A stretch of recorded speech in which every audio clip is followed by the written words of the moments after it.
जय हिंद, वंदे मातरम, भारत माता की जय। राष्ट्रवाद की बात प्रहार के साथ आप सभी का हार्दिक स्वागत। दोस्तों, ये बहुत बड़ी खबर है जो कि पूरे देश की राजनीति में एक भूचाल ला दिया है। वक्त था आरएसएस के 100वें स्थापना दिवस का और 3 दिन का आयोजन दिल्ली में हुआ था। आरएसएस को अपनी सेवाएं देकर देश में 100 साल पूरे हो गए और 23, 24, 25 3 दिन जो आयोजन हुआ था, वहाँ पे सर संचालक मोहन भागवत जी ने जो बातें कही, सब की सब देश में सुर्खियां बन गई। और पहला तो उन्होंने कहा कि चाहे संघ में मैं 80 साल का हो गया, अगर संघ मुझे कह दे कि आप रिटायर हो जाओ और कल से फिर मैं शाखा लगाना शुरू कर दूंगा। क्यों? कि संघ के लोग कर्म में विश्वास करते हैं और इसके लिए हमारी प्रार्थना भी शुरू होती है कि नमस्ते सदा वत्सले मातृभूमि, जो कि हम मातृभूमि को नमस्कार करने से शुरुआत करते हैं। तो कर्म ही पूजा है। इस भावना के साथ संघ काम करता है। तो जो 75 साल की अटकलें लग रही थी, कांग्रेस हो, चाहे वामपंथी हो, चाहे अन्य सारे विपक्षी दल हो, वो यही ताक लगाए बैठे थे कि बीजेपी में जो 75 साल का प्रोपोगंडा सेट हुआ है, अब उस प्रोपोगंडा के तहत नरेंद्र मोदी जी 75 साल के सितंबर में पूरे हो रहे हैं और उनको राजनीति से इस्तीफा दे देना पड़ेगा। मगर 15 दिन पहले ही, चूँकि 17 सितंबर को नरेंद्र मोदी जी का बर्थडे आता है और उसके पहले ही सर संचालक मोहन भागवत जी ने कहा कि अगर व्यक्ति की इच्छा शक्ति है तो उसको रिटायरमेंट होने की जरूरत नहीं है। अब इन अटकलों से विराम लग गया कि अब किसी को नहीं लगेगा कि मोदी जंग छोड़ने वाले हैं। अच्छा, इसके बाद मल्लिकार्जुन खड़गे कहे कि खुद 80 साल के हैं और कांग्रेस पार्टी के राष्ट्रीय अध्यक्ष है।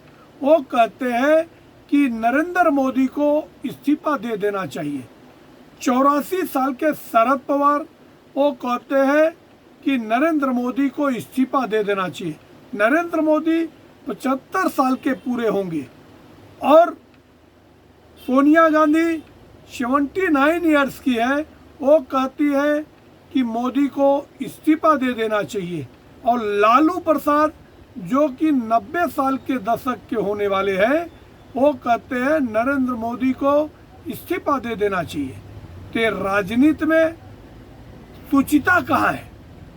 अगर नरेंद्र मोदी अभी तुरंत मूड ऑफ नेशन, जो कि इंडिया टुडे का सर्वे आया है, उसमें 75 लोग कहते हैं, 50% लोग कहते हैं नरेंद्र मोदी ही 2029 में भी प्रधानमंत्री होने चाहिए। मतलब 52% लोगों ने, और वहीं 25% लोग सोचते हैं कि राहुल गांधी देश के पीएम बनना चाहिए। तो ये जो वेरिएशन है, और दूसरा जो 25% का आंकड़ा है, वो बीजेपी के ही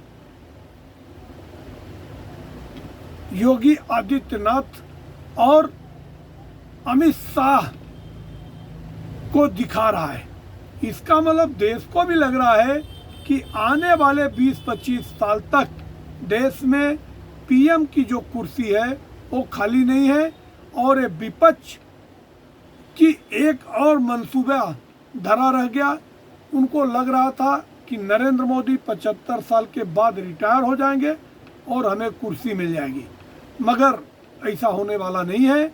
2029 के भी चुनाव की अगुवाई, एनडीए की अगुवाई प्रधानमंत्री नरेंद्र मोदी ही करेंगे। अब दूसरी खबर जो मोहन भागवत जी ने कहा वो चौंकाने वाला कहा कि बच्चे 3 अच्छे, कि पूरे हिंदुस्तान में ये जो 2 बच्चे वाली पॉलिसी है इसको अब बढ़ाने की ज़रूरत है। इवन मैं बहुत पहले ही मेरे वीडियो में बनाया था कि बच्चे 3 पैदा करने चाहिए। जो सरकारी योजना 2 बच्चे पे लागू करने वाले थे उत्तर प्रदेश में, उनसे यही अपील होगी कि बच्चे हिंदुए 3 पैदा करें, और इससे ज़्यादा पैदा करने वालों को सरकारी सुविधाएं, यहाँ तक वोटिंग राइट भी उनका छीन लेना चाहिए। ऐसा योजना देश में लागू हो, और ये पहल पे, इसकी पहल अगर सर संचालक मोहन भागवत जी ने कहा है तो ये पूरे देश को गौरवान्वित होना चाहिए। और देश की जो महिलाएं हैं जो कुंठा से ग्रसित हैं, जो कि 2 बच्चों के नाम पे राग अलापती है, उससे ज़्यादा पैदा करने के लिए तैयार नहीं होती है, उन महिलाओं के लिए ये संदेश है कि आप नारी शक्ति हैं, मगर आपको देश की डेमोग्राफी संतुलित रखने के लिए 3 बच्चों की योजना लागू करनी पड़ेगी। अब ऐसे ही जैसे मोहन भागवत जी ने कहा, वैसे सबसे पहले छटपटाए असदुद्दीन ओवैसी। ओवैसी ने कहा कि जब मुसलमान ज़्यादा बच्चा पैदा कर रहे थे तो फिर यही सर संचालक मोहन भागवत उसका विरोध कर रहे थे।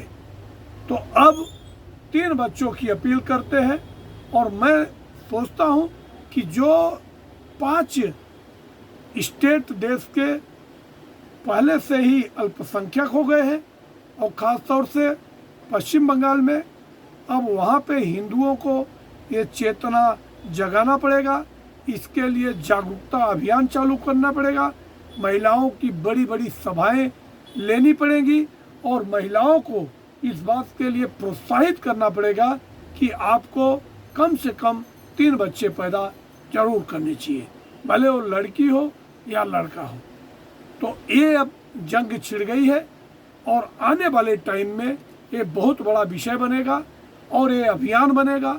मेरी यही सोच है कि पूरे देश के जितने भी पढ़े लिखे युवा वर्ग हैं उनको इस बात को अमल में लाना पड़ेगा, और 3 बच्चों की जो प्रणाली है उसको देश में लागू करनी पड़ेगी।